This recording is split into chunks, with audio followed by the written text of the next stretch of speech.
Hello, hello, hello. Good evening, everybody. This is Myron Benjamin Blakey Fisher with For the Love of Music talk show on Scarfire Radio.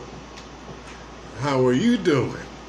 Hey, we're here to have an interview today with my man, Jawan Malcolm Proctor. All right, we're going to add him in here in a moment. All right, here we go.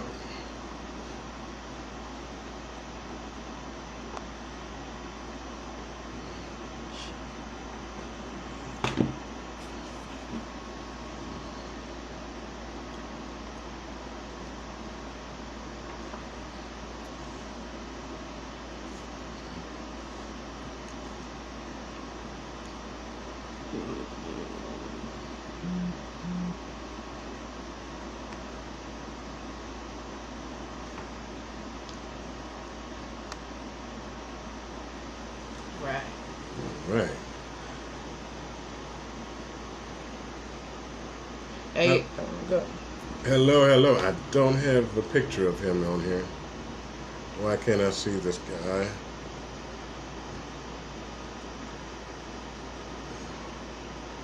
Or has he not signed in yet? I just tagged him in the comments.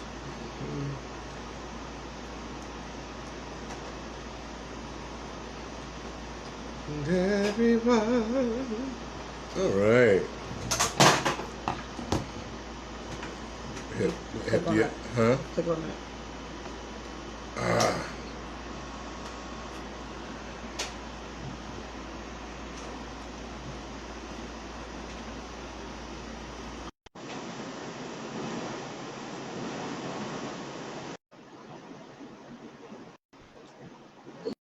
Bring them on camera. Bring them on camera.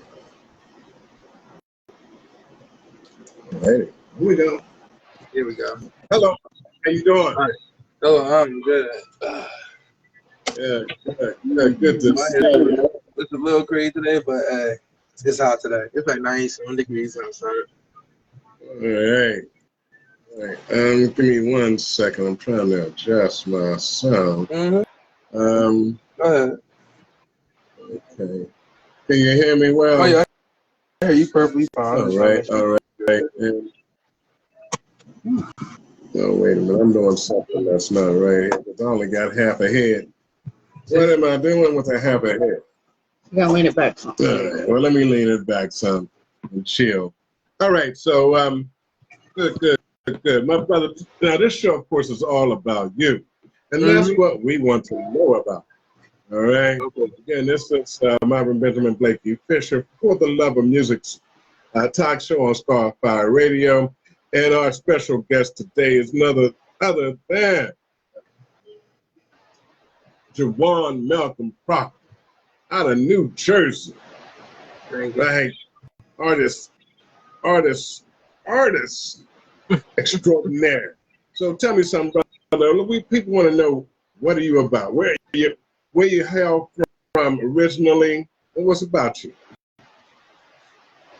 All right, so probably the best way to start off with where I originate from, especially in New Jersey. I come from Central Jersey. I gotta make that clear distinction that I am from Central Jersey. Now, where I'm in Central Jersey is I moved around a lot as a kid. So I predominantly just say I grew up on 28. If anyone in Jersey knows where 28 is, it's just this long ass highway that goes through a bunch of towns, some big, some small suburbs, some city. But that's basically where I grew up on. So the towns that make up 28 basically are Plainfield, Boundbrook, Middlesex, Denellen, Somerville, and Bridgewater is like where I cut it off at. But then outside of that, I've also been around in like New Brunswick and little ventures from South Jersey and upwards to even Newark. All right. And, stuff like that. I hear you. Now tell me, tell the people, what is your style of music? I mean, we know that you're a spoken word artist, is what I call them, rap artist, right? Yeah, pretty much. So that's always a hard one for me to always say because I never like to put myself. I do say I am a MC art at first, and then an Okay. artist. And So are you a vocalist as well? vocalist, that's something that I'm working on. Even though I have many friends that I said like, bro, you could actually like carry a tune. Like I can harmonize. I grew up in the church, so I did like choir as a kid, so I know how Uh-huh. to harmonize and like carry a tune. But like outright singing, like I don't give myself that much credit for that. Oh, But like music wise, because me, when I think of like especially hip hop wise, my favorite artist, well, my favorite group of all time is the Tribe Called Quest, and the rapper that I love the most is Pipe Dog. So for me, I've always been a jazz infusion kind of person, especially me growing up. I wasn't allowed to listen to hip hop off rip as a kid, so I grew up so predominantly on like Motown and gospel music. okay. You say you're a jazz aficionado. You like the jazz. I would say I'm well more versed in jazz than Okay. someone Okay. my age probably would be if you were to take a guess. I hear. I like the jazz too. I have I'm a jazz background, you know. Uh, oh yeah. My last name is Blakey. You're a jazz artist, and you know, uh, world famous drummer by the name of Art Blakey. That was one of my family members. But like you, that's you working hard too, man. Oh, bro, look, Hallelujah. when you're So, independent, that's what you gotta do. uh, I said when you work by yourself to make everything that you need to make, you gotta do what you gotta do. I understand. I understand. Okay, so now, you have a new album coming out. Is that right? Hello, did I lose him? He's frozen. Yes, it's in. That's his. I'd have to do it. Back in. Add him back in. Take him out. Remove him. And Good. Going through some technical difficulties, y'all, you know. oh yeah. Okay, we all. Adding back, yeah, he's already he already got a click people click thing at the same time. Okay. Yo, if y'all watching from YouTube, make sure you subscribe, hit the like button, hit the notifications. Also, fill the comments with your questions for the gentleman who we're interviewing. Yeah, y'all. You know what it is. Let's see. Yeah, there we go. All right. All right. Do we have him back? I don't see him back here yet. No. We're adding him. So adding. Oh, okay, he's already gone now. He's joining. Okay. All right. There we go. We got you back. I'm back. Half to me. Whew, my bad. You hear me? Well, I hear and see you. I just don't hear and see me. Okay. Yeah, I don't see you. Okay, you're you. Yeah. Okay. I don't know what the heck is going on. Nah, I believe it was more on my side for that one. My fault. That's okay. All right. So I was asking about your upcoming project. Yes. Okay, so what's coming up is the 4th installment of Abstract. This one's called Level Up. Anyone that has been following me musically wise knows that when it comes to me and the Abstract series, that's more of a random collection of my thoughts put together that could hopefully make like a bigger, clearer picture of what I am and what, you know, my thought processes are in a sense. Okay. So yeah, because like I said, my favorite, rapper of all time is Tribe. So Q-Tip, is nicknamed the Abstract sometimes.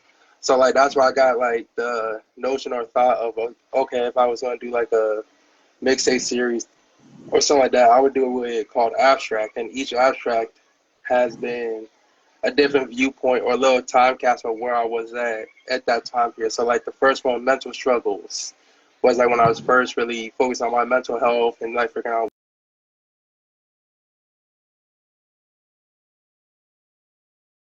on track and just getting together. The third one, Love. All right. And I got There you go. Hey, what's that sound? And then the third one, Love Struck, you know, it's talking about more of love life, you know, love joys type stuff. And then this fourth one, Level Up, is just me saying like, okay, I finally got together what I needed in a sense, and now I'm starting to actually step into what I know I can do fully. Okay, okay. Give me some answer. Okay. Now, tell me about your creative process. Okay, What so do you do to get yourself writing first of all, and then what motivates you to perform? okay, so my creative process heavily relies on my mood. I heavily rely on sometimes my mood to write stuff. Like whenever someone sends me a beat, if the beat doesn't talk to me, I do not write to it. So I know for other people, when I said like if the beat doesn't speak to me, I don't like it, and they completely understand. While other people will look at me and be like, "What are you talking about?"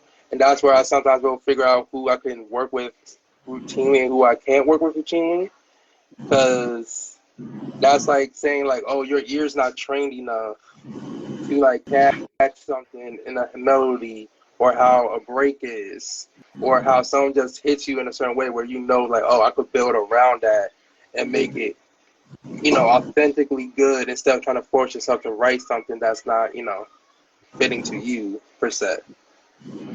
I see. And what was the most difficult song for you to write? Nothing really, like in all honesty, like once I get a flow or something, it just comes out. Like the easiest quote I'll take from YouTube is like, my lips like a ooh when I start to say it. You feel me? Like once it starts flowing on me and I get like the concept in my brain and I know which words I want to say, I could be done writing a song in like 10, 15 minutes at the most. If I'm really, you know, want to, you know, really get tedious Right. with like, you know, with it, like, you know, with metaphors, similes, you know, using different words. Like, if I want to get like that deep into it, then like, yes, that'll take a longer time. But if I'm just, you know, boop, boop, boop, boop, boop, boop, then it's like, okay, yeah, 10, 15 minutes, I could write it. Now with the recording and everything, that's where, you know, it will take a longer time and stuff. But once it's, you know, written, it's written. Okay. Now, as a performing artist, tell me something. If you could perform in any venue in the world, what would that be?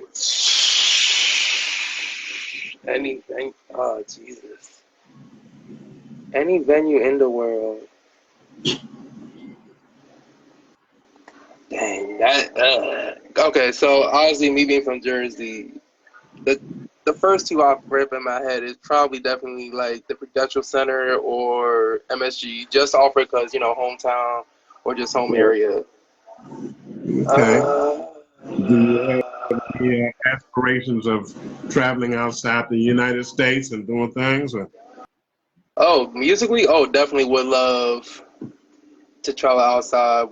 I know the three places I would definitely love to travel to off rip, even outside of music, would be Nigeria, Ghana, and Japan. Those are like the top three. Of course, I'll go down to the islands because, you know, the islands will always be there. But like to me, the islands don't always hit internationally because it feels like everyone does go down to the Caribbean, and just the fact that I know a lot of Caribbean folks, so it's like, okay, it will be, you know, a different setting, but it won't be that off base of what I already know to myself. Okay, I hear you. Um, Now, tell me something. Now, you've already told us who your biggest influence is, or who you listen to most as far as rap. Mm-hmm. Now, as far as dance? Do you dance? Who would be your best choreographer?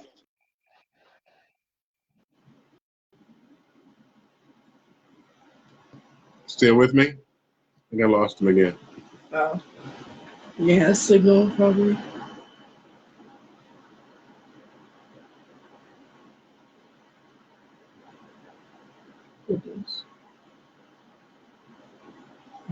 How you? They know how you asked about last time. I didn't do that. We're gonna add it back in again. Okay, we'll add him back in. Y'all know how this goes, y'all.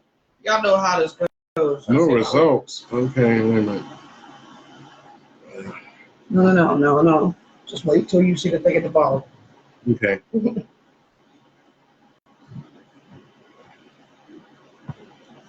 I see. There we go. There we go. And then add. All right, he's coming back. He's coming back. That's all right. Here we go. Right. Yeah. My bad.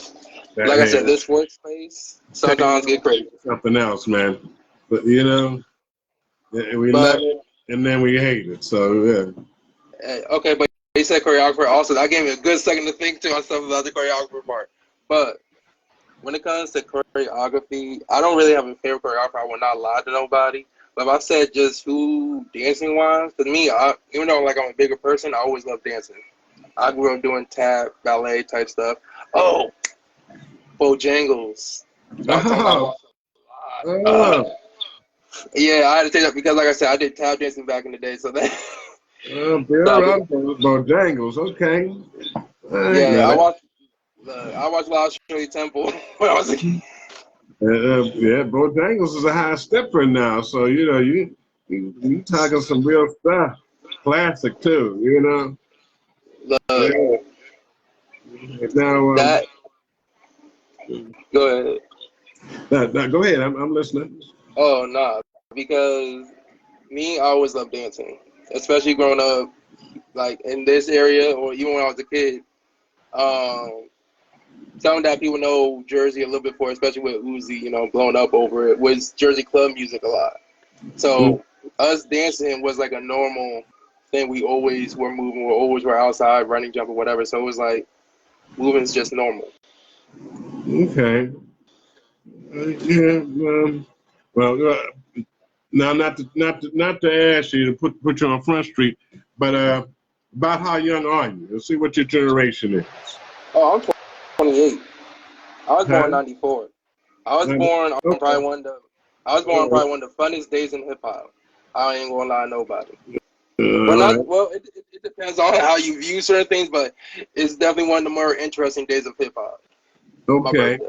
And what day is that? September 13th. All right. Now I was trying to see because most people nowadays, been years since kids been going outside, running and jumping and all that good stuff. I want to see. So you're in that generation where people don't do that, No, no, I am. I'm the last of the generation that did do that. We were the last group of kids that were running outside, jumping. I have a scar on my right knee from playing tag. Okay, like I have scabs and scars from running around outside on my legs. That's not something that I would ever say is part of my age range. Now if you're saying like for anyone 25, 26 and younger, I would say okay, you got an argument there. But if you're saying 27 and up, no, you off base. Okay. I'm going to be playing some of your stuff here as we. Hey. Oh, the stuff that I haven't. Oh wait, hold on. You can't play the stuff I haven't finished. No, that's What's your big on the conversation? Just be patient. This year is levitation. Don't be hesitant. I got secure. Back in there to get you complimented over mountain. Higher the way better than rain. You an alien girl, having me looking focused, talking focused. Hey. Let me roll another one. Don't roll five. Get the reputation. Have everything orbit.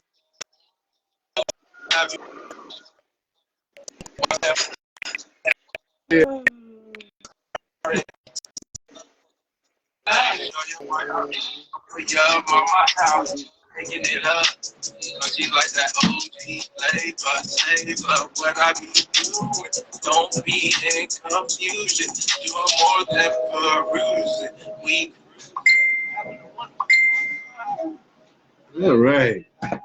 Now, let's get high now. That's I like that. I like that. I like that. Let's get high now. Yeah. All right. Good. That's what I'm talking about, brother Malcolm Proctor. Jamming it, my brother. Jamming it. So we taking it to another level. Let's get Oh, heck, I lost it again. Oh, my God. Oh, we're going to add it back on. Okay, we're going to add them back on.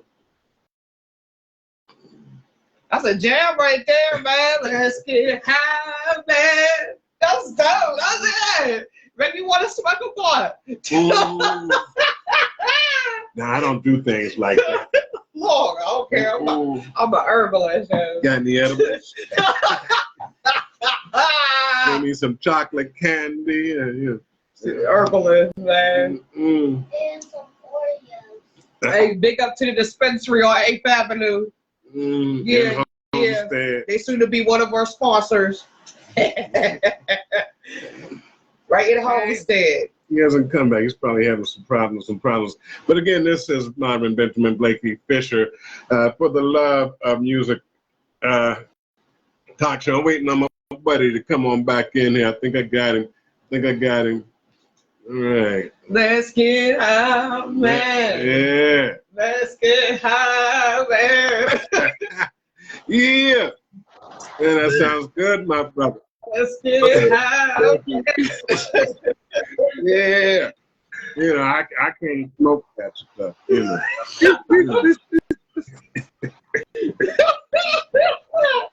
You know, now back in the day when I was young, I'm not a kid anymore. You know, some days I sit and wish I was a kid again. You know what I'm talking about. Hey, look, I understand fully. Yeah. But that song, I'm going to my boy D2 Code on it for that second verse. I gotta shout him out real quick because he's from Griffin, Georgia, just outside Atlanta. He's good people. Cool. Even Jet Taylor, the engineer who made that beat, he's also from Griffin, Georgia. So, But yeah, it'll be some stuff like that. It'll be other some melodic, some of it more hyper, some of it could be jazzy. But I like to do different things because I do, like I said, have different emotions, especially when it comes to abstract. It's like, okay, that's where I venture out, you know, to different sounds or different vibes, and then pull it all together, and then a nice little 10-song project right there. okay. Well, it leads up to what I try to do next. Now, tell me something. What would you advice would you give to an up and coming artist? Easy. This is probably the easiest one. Make sure you always get your money right when you're trying to do stuff. Whether it is, you know, doing a rollout properly, like getting podcasts in, marketing wise, recording wise, mixing, mastering. Make sure you get all your money accordingly where you need it to be, so that when you're fully ready to function it and pull the lever to get the plan rolling, it goes smoothly. And also, don't try to haggle people who have put in the years to be good enough to make a studio to where you could come record. Now, if it's like a homie's basement and the homie's like just, you know, still up and coming, still trying to figure himself out himself, and you just don't happen to be there at the same time and y'all both working together, okay, that's an understandable thing. But if you're coming to someone who doesn't know you and you're trying to, like, you know, haggle something or trying to, like, not pay them what they're truly worth, and you don't know that person at all, and they even tell you, like, no, I've been putting in years for this, that, like what kind of, like, what are you really doing here? Like, this is still work. You gotta pay bills with this. And that's why I, like, tell people that try to get into this, like, You gotta high key have your money right to really get into this, even at like ground level of this. Gotta have your money right, because even if you don't want to pay to go to a studio, buying like studio like me, I use Studio One usually to record my own vocals on random. Mm-hmm. So Studio One costs about $300 a year. Offer $300. So if you're gonna buy a studio DAW for $300, and then you gotta teach yourself how to use that DAW properly, and that takes a lot of time. So that's money and time right there. And if you're trying to stop someone from making their proper money and time on what they put hella years and spent money themselves to get the equipment to build this up, I'm sorry, you're not as serious as you really think you are. You're really not taking this as seriously as you really think you is. Trust me, I understand. We done put out a lot of money ourselves with our band. Yeah. You know, If you think it's like, if you just want to do it for fun and giggles, cool, you could do that. You feel me? But if you like really trying to take up someone's, like, if you're like, one time I did hear someone try to run off after like spending like 5 hours in the studio or something like that, and it's like, damn, if you're just here to have fun and whatever, spend like an hour, maybe 2 hours at most. But if you're there for like a good block, nah, bro. If you want to do it for fun and giggle, do karaoke. That's it. Yeah, you're not out there trying to, buy speakers and instruments and microphones and cords and cables and everything you need to buy for, your studio or your band equipment. Headphones alone, man. Like good quality headphones for a studio. Like these beats are beat up and worn down. I don't use these for recording at all, but these alone cost, a good amount of money because they're, actual beats. Some beats will run like what, 2, 3 maybe. So even on these for a high quality studio brand will run almost $1,000. Hell, there are others on varying scales of it, as both of us know, as recording and everything like that. But that's why I think people don't fully understand like how much. Don't go away, my brother. Don't go away. I think he's frozen again. Oh, he's frozen again. Yeah, he's frozen again. Yeah. Do it again. Okay. We are here. That's right. This brother is giving us some serious knowledge. When you're talking about recording, building a studio, building a band, getting out there, you're talking about putting out a lot of money. And you really need to get paid for the work that you put out. Period. I don't understand a lot of people, even with the Rhythm of the Night, a lot of people call us up, can you do this? Can you do this? Well, okay, fine. But what are you paying? We can't pay you nothing. Wait, I just spent, $1,000 in equipment last week, You don't want to pay to come out. Gas ain't free. You know what I'm saying? I got to come to you. Gas isn't free. My time isn't free. Rehearsal isn't free. Paying my band members isn't free. Did all that work for all the rehearsals. A lot of things. People put in their sweat and blood. You got to stuff. Something's got to be. You can't be doing free gigs all the time. Yes, I do believe in giving back. I will do free charitable events, community events, but other than that, you have to pay the piper. And that's where it comes from. You got to pay the piper. Oh, you trust and believe. The things that I've heard from either other people or my own engineer or other artist friends I have, people be doing the dumbest. Like people come to like the studio with nothing written already and just doing the most. And I'm like, how do you show up somewhere where you're spending your money not prepared? Yeah. Yeah, studio time is expensive. You know, I think the look around here. I think the minimum amount around here is about $50 an hour. You know, Yep.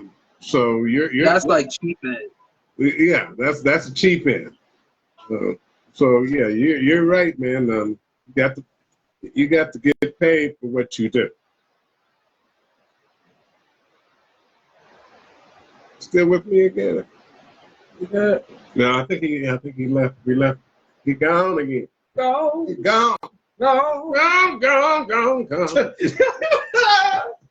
He be back. He be back. I know he be back. I seen him the other day. He be back. Trust me. He be back. He was back last time, wasn't he? Yeah, he be back. Yeah. And if he don't come back, we gonna call Reverend Penny Dollar to fill in for him. You know? Oh my goodness. Y'all haven't met Reverend Penny Dollar. You know, hey, Red, come here, dog. Come here, Red. My name is Reverend Penny Dollar. I'm from the denomination church. $100.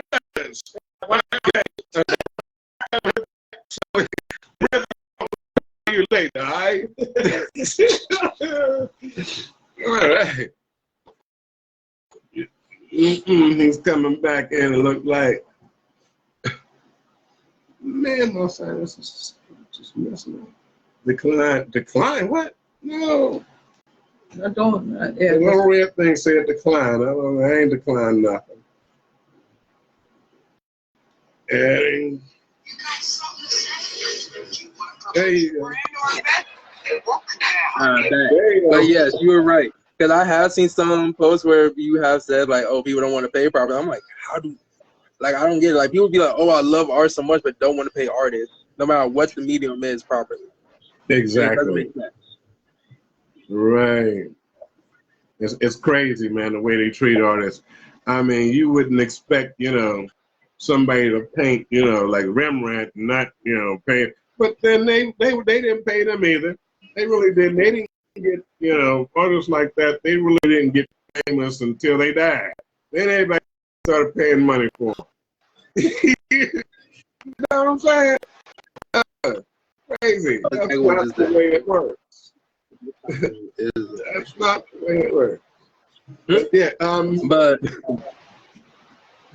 go ahead, I'm gonna have to cut out firmly soon. But thank you for having me on today. Man, I enjoyed this time. It's a pleasure talking to you, man. And we hope to have you back on again, dog. Welcome. I love you, buddy. Love it. Okay, that's man. I'm feeling better. You up. Our biggest supporters, man, and I say big up to you because you support us no matter what, man. I see it no matter what. When we was all, I said Ray Daniels, everything. I I appreciate you, man. I really do, it truly do. I got it. Doing people with adult music, you give me like a T-Pain vibe. Show enough. T-Pain.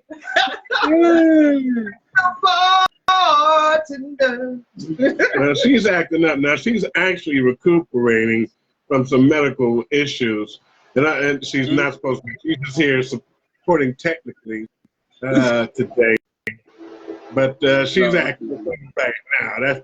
That's my partner in crime, my founder of the Love of Music Talk Show, my co-host. She's also my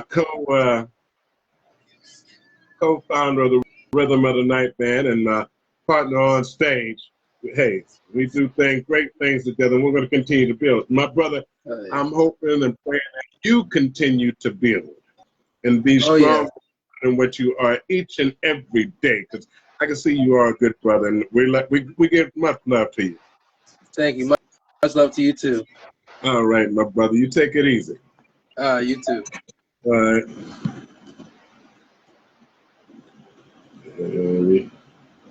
Hit finish. Yep. All right. Yeah, y'all. That was For the Love of Music Talk Show. If you're listening right now, make sure that you tune in on Scarfire Radio. If you're tuning in on YouTube, hit the like or subscribe. Yes, I would like to thank my co-host here for covering for me. Yes, Myron Benjamin Blakey Fisher. You're going to be seeing a lot of his face around. So, yes, you make sure y'all tune in. Yeah. Cigar Fire Radio is on Tuesdays at 5 o'clock. From 5 to 5:30, you'll hear our show. All right. Peace, love, and light, everybody. Y'all stay all right. Peace out.